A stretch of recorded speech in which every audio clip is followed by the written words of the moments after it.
साथ ही हादसा कहाँ पर हुआ था भाई? सोनिया विहार पुस्ता। अच्छा, सोनिया विहार तीसरे पुस्ते पे हुआ था नाइट में 1:30 बजे। कौन सी कंपनी से ड्यूटी लेकर आए थे? तो पुलिस वालों ने कंप्लेंट करी नहीं करी अभी तक? बिल्कुल करी है। कर दी है। और अभी जिसका मोबाइल नंबर है उससे कुछ बातचीत हुई? हाँ, मोबाइल नंबर हुआ, पुलिस ने ट्रैक किया, उस बंदे की फोटो भी निकाली और एड्रेस भी निकाला है। अभी कोई एक्शन नहीं लिया। एक्शन कोई नहीं लिया, चलो ठीक है। आप बताओ, जो भाई एडमिट है वो आपके क्या लगते हैं? भाई एडमिट है वो संदीप है। हाँ जी, संदीप राठौर नाम है उनका जी। मैं उनका चाचा हूँ मैं जी। वहाँ पे ड्रॉप किया तो वहाँ पे पैसे जो है ना कस्टमर से लिए। अच्छा, कस्टमर से बोला कि भैया 413 रुपए की बिलिंग आ रही है, हाँ। तो आप मुझे पेमेंट दे दो। ठीक है। तो उन्होंने की पेमेंट जो है ना नहीं देंगे तो क्या करेगा। इतना करने के बाद तो भाई बोला कि क्या करेंगे, भाई पेमेंट मेरा हुआ, पेमेंट दो। तो उन्होंने उठा के चक्कू को मारना स्टार्ट कर दिया। 3 बंदे थे। 3 बंदे थे वो वहाँ? 3 थे, भाई अकेला था। तो चक्कू मार दिया। तो उसके बाद फिर भाई जो है ना वहाँ से अपनी गंभीर हालत में भाग गए। वो तो रुकेगा कौन हुआ। फिर वो चौकी आई रिटर्न 0 पुस्ता भी जो चौकी है, वहाँ आके उन्होंने अपनी जो है ना उनसे बोला सिपाही से कि भाई ऐसी ऐसी हालत हो करती मेरी, इतने पैसे मांगे, उन्हें चक्कू मार दिए। और ये पिकअप कहाँ से था और ड्रॉप कहाँ पे था? थोड़ा 62 से पिकअप था और सोनिया विहार पुस्ता बंद पे ड्रॉप करना। ठीक है। और भाई आप जो क्या नाम है, आप भी हो ना भाई? क्या हो आप? चाचा कौन हो आप? भैया हो। तो आप पूरा परिवार हो। तो आप थाने में वाले क्या कह रहे हैं? थाने वालों ने कंप्लेंट लिखी या नहीं? बोला कल तक जो है ना पकड़ेंगे। रोजाना टाल देते हैं, कल परसों देख लेंगे। कितने दिन हो गए इस बात को? 45 घंटे हो गए भाई। कितने? 45 45 घंटे। घंटे हो गए। तो अब ये क्या दिया है? परसों ये क्या है? बड़ी ये FIR की कॉपी? भाई FIR है, ऑनलाइन कॉपी, इसका कोई मान्यता नहीं है। इसकी कोई मान्यता नहीं है। कोई मान्यता नहीं तो ये कौन से थाने की बात है? ये सोनिया विहार। सोनिया विहार की। तो अब ये क्या करना है? हमें थाने चलना चाहिए और लोगों को? चलना चाहिए। अभी हम थाने से होके आए हैं। हाँ सामने बोला है कि सुबह तक हम उन बंदों को अरेस्ट कर लेंगे। हाँ, SHO ने बोल दिया है? बोल दिया है ना? तो देखो इंतजार करना पड़ेगा जब बोल दिया। सुबह तक के लिए उन्हें वेट करना पड़ेगा। ठीक है, थोड़ा सा इंतजार करो। बाकी ये वीडियो इसलिए बनाई जा रही है ताकि और ड्राइवरों के साथ ये दुर्घटना ना हो। हम इसलिए भाई ड्राइवर से बोलते हैं कि अपनी गाड़ी के नीचे अपनी सेफ्टी के लिए कुछ ना कुछ औजार रखो और पीछे वाले शीशे में देखते रहो। ये एरियाज भी देखो कि हम किस एरिया में जा रहे हैं। उन्होंने पहली माइंड में बना लिया था कि अगर ये पैसे फालतू जैसी पैसेबाजी के लिए कुछ उल्टा सीधा बोलेगा तो मारना है। अभी क्या है ना, जो पुलिस वालों से बात हुई है, हाँ। वो ये कह रहे हैं कि लड़के को घुमाया गया है। मतलब जो कैमरे में फुटेज आए हैं, हाँ। कि जैसे एक स्टॉप से यहाँ ले गए, वहाँ से यहाँ, यहाँ से यहाँ, उसे घुमाया गया है गलियों के अंदर से। अच्छा, ठीक है। ये लास्ट में बाद में ये कांड हुआ है। चलो ठीक है। लास्ट में जब बिल लेने की बात आई हो, ड्रॉप के लिए कि गली में चलो, कई बार होती है ना। 4 चाकू मारे हैं लड़के के सर में, 2 मारे हैं, एक इस साइड है, एक इस साइड, और एक हाँ वो देखा, हमने भी देखा जाकर। लड़का बहुत ज्यादा सीरियस है इस टाइम पे। भाई देखो, हम इतना ही चाहते हैं कि ड्राइवर का साथ दे। ना मैं आपका रिश्तेदार, ना मैं उसका रिश्तेदार, ना ये भाई मेरे कोई रिश्तेदार है यहाँ पर। हम ये चाहते हैं ड्राइवर के साथ खड़ा होगा ना, तो ये जो हादसे हैं ना होना बंद हो जाएंगे। पर पुलिस प्रशासन की बहुत बड़ी लापरवाही है। हाँ, 42 घंटे हो गए, अभी तक तो अंदर होना चाहिए था। ऑफिस से समझ रहे हो, रैपिडो ऑफिस से हमने नंबर भी निकाला किसी जरिए से। हाँ। लड़के का नाम भी आ गया, ठीक है, उसकी फोटो भी हमने बरामद कर ली। पर जब से अब तक 48 घंटे हो गए उसे पकड़ा नहीं गया। अगर उनके पास हम थाने में जा रहे हैं, बस एक ही कार्रवाई करी जा रही है कि हम कर रहे हैं, हम कर रहे हैं, हम प्रोसेस कर रहे हैं। कल रात की बात थोड़ी ना है, ये परसों की है। परसों रात की। मेरे पास कल फोन, 12 बजे मेरे पास फोन तो कल शाम को आया यार। कल मैंने आपको कॉल किया है जब मैंने ये 18 तारीख के 12 से 1 के बीच की घटना है ये। चलो भाई,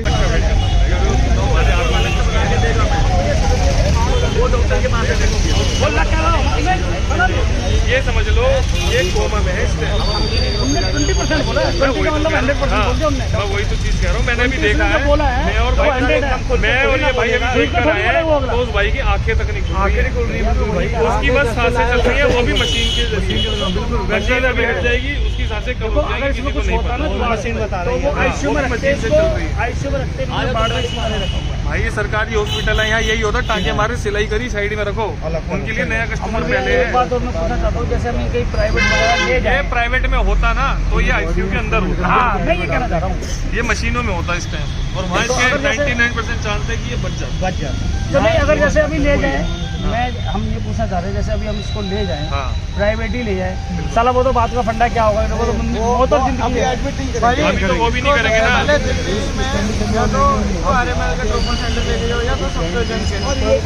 नहीं, ट्रांसफर तो कर रहे अब क्या है ना भैया, FIR हो चुकी है। पुलिस की हुआ था ना, चलो कुछ भी होगा बाद में निपटेंगे, लड़के की जान बच जाएगी। अगर आप रेफर यही करेंगे, आप इनको बोल के आप कौन हो? चाचा हो ना। अगर आप वहाँ जाओ 2 घंटे, अगर आपको लगता है कि मोमेंट नहीं है, कुछ डॉक्टर इसे देख नहीं रहा, वहाँ जाके आप इनको बोलो, कंप्लेंट करो, इनके इंचार्ज को बताइए। अगर आपके बस की नहीं है तो अभी रेफर करो, हम इनको लेके जा रहे हैं। वो है इतना बड़ा हॉस्पिटल, वहाँ एक PCR को फोन करोगे 100 PCR नीचे खड़ी होती है ऑलरेडी। वो है साउथ दिल्ली, बड़े बड़े लोग अभी 1-2 घंटे और देख लेते हैं, नहीं तो फिर इनसे कहता हूँ तुम्हारा इनको रिक्वेस्ट करो। आपका परिवार है, फैमिली है, जो भी है, औरतों का साथ देना बहुत जरूरी है। अच्छी सरकारें डूब जाती हैं औरतों के आगे। नहीं, हम तो कहेंगे रेफर कर दो। हाँ, भैया हाथ जोड़ के हमें यहाँ संतुष्टि नहीं है, उम्मीद ही नहीं लग रही। आप कुछ देख तो हो नहीं रहे, बेचारा पड़ा हुआ, टाके मार दिए, ऑक्सीजन के सहारे लेटा हुआ है ना वो। आप बोलो किसी दिन रेफर कर दो एम्स के लिए। फिर वो देख लेना, उस सिचुएशन में फिर दिक्कत आ जाएगी, क्योंकि बिना वेंटिलेटर के जा नहीं सकता यहाँ से। एम्बुलेंस भी वेंटिलेटर वाली आएगी भाई, समझ रहे हो? तो ये चीज़ पहले ही बता चुका था डॉक्टर। जब किसी दूसरे हॉस्पिटल में ट्रांसफर करने की बात होती है ना, तब भी पेशेंट की हालत देखी जाती है। आपकी क्या दिक्कत है? आप प्राइवेट में भी ले जाओगे, लेने वाली बात नहीं है। सिस्टम क्या है ना, सिस्टम इसकी इतनी हालत नहीं है, किसी अदर हॉस्पिटल ले जाते हैं, हमारे यहाँ से टाइम एकदम स्पीड हो रहा था। अब इस हालत में ये आपको डिस्चार्ज देंगे, ना ही कोई प्राइवेट हॉस्पिटल एडमिट करेगा, नहीं करेगा, प्राइवेट वाला नहीं करेगा। आप करोगे ना, आपको लिखित में देंगे। अब ऐसा है, इसको नहीं बनेगा, ठीक है क्या? मैं आपको बता दे रहा हूँ, रात में इसकी हुई है सर्जरी, समझ रहे हो? और वो धीरे धीरे आराम मिलेगा। अगर ये खुद से आपको ट्रांसफर करते हैं तो कोई बात नहीं, तो ये अपने आप एम्बुलेंस का अरेंज करेंगे, वेंटिलेटर वाली, ये एम्स में भेजेंगे। आप अपनी तरफ से मत कहो, ज्यादा बिल्कुल। तो वो डिस्चार्ज करेंगे, वो रेफर नहीं करेंगे। अरे इन्होंने बोला वो डिस्चार्ज करेंगे, वो रेफर नहीं करेंगे। मैं क्या कह रहा हूँ, ये चीज़ आप बता रहे हो ना, हमने ऐसे यार रखने से पहले 100 बार सोच लिया था, समझ रहे हो? हाँ जी, तो भाई हम आ चुके हैं हॉस्पिटल से बाहर, और भाई की जो कंडीशन है वो बहुत ज़्यादा सीरियस है। और अभी देखो, जैसे कि उसके परिवार वालों से बात हुई कि भाई कोई भी कार्रवाई नहीं हो रही है। बाकी पुलिस वालों ने सुबह तक का टाइम दिया, और जो उसकी गाड़ी में जो हादसा हुआ था वो गाड़ी अब थाने में जमा हो चुकी है। अब वो भी जो तहकीकात है पुलिस वाले करेंगे। बाकी राणा जी आए थे हमारे, क्योंकि राणा जी के पास ही पहली कॉल आई थी, और राणा जी ही लीड कर रहे थे इस केस को। देखो लीड क्या कर रहे थे भाई, क्योंकि पता क्या है, हम ना ड्राइवर हैं सारे के सारे, हम चाहते हैं हम एक दूसरे का सपोर्ट करें। राणा जी आ रहे हैं नजफगढ़ से, शोभा में आया अपना भाई कहाँ से, जहांगीरपुरी से, मैं आया अपना बल्लभगढ़ से, मंजीत आया नोएडा से, हिमांशु जी नोएडा से, वरुण नोएडा से, मतलब उसके परिवार वाले भी आए। तो उनको भी एक आस होती है ना भाई, एक ड्राइवरों की जो आस होती है, उनके परिवार वालों को भी कम से कम ये तसल्ली होगी, चलो कोई तो है जो आया। पुलिस वाले भाई 2 दिन हो गए, वो बता रहे हैं पुलिस वाले एक बार भी हॉस्पिटल के अंदर नहीं आए।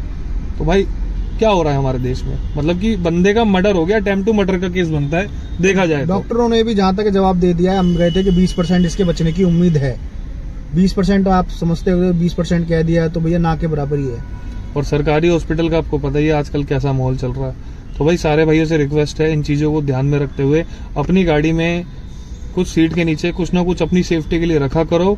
और अगर कस्टमर पैसा नहीं दे रहा है तो सोचा करो, समझ लो डूब गए पैसे, लेकिन भाई अपनी जान से प्यारा कुछ भी नहीं है।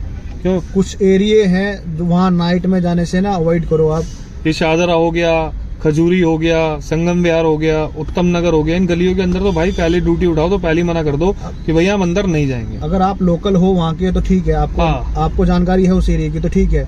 अननोन अगर आप आपके नोन में नहीं है, आप नहीं जानते, तो वहाँ की मत उठाओ राइट। आप कुछ पैसों के चक्कर में लालच में मत फंसो। और आपको पता ही है भाई, इन चीजों में आजकल बहुत सारी चीजें चल रही हैं। ड्राइवरों को सबको पता होता है कि भाई 30-40 हज़ार का फोन होता है और 5-6 हज़ार कैश होगा और पेटीएम में भी बैलेंस होगा। तो इस चक्कर में ये लूट मार ज्यादा चल रही है। और हमारी दिल्ली में तो इतनी चल रही है कि भाई रुक ही नहीं रही है। कभी कुछ हो जाता। अभी एक ड्राइवर को मार दिया था कुछ खिला के अक्षरधाम पर, वो भी केस समझ नहीं आया। और सबसे बड़ी बात, ये चीजें आज तक चैनल पर नहीं आती है। जो मीडिया इतनी बड़ी बड़ी चल रही है, न्यूज में क्यों नहीं आता, मुझे तो ये नहीं समझ आता। ये न्यूज वाले ये चीजें कवर क्यों नहीं करते हैं? क्योंकि भाई वो ड्राइवर है ना, इसलिए कवर नहीं करते होंगे आप शायद। पहली बार ये दिमाग में बिठा लो, कोई भी कंपनी हो गई, ओला, उबर, इनड्राइव, कोई भी आपकी रेपिडो कंपनी हो गई, कोई भी आपके साथ नहीं खड़ा है। आपको पैसा दे रही है, पैसे से पैसे मतलब है बस उनसे, आपसे काम ले रही है वो बस। खड़ा है तो कौन? बस आपका ड्राइवर भाई, ड्राइवर के साथ खड़ा है।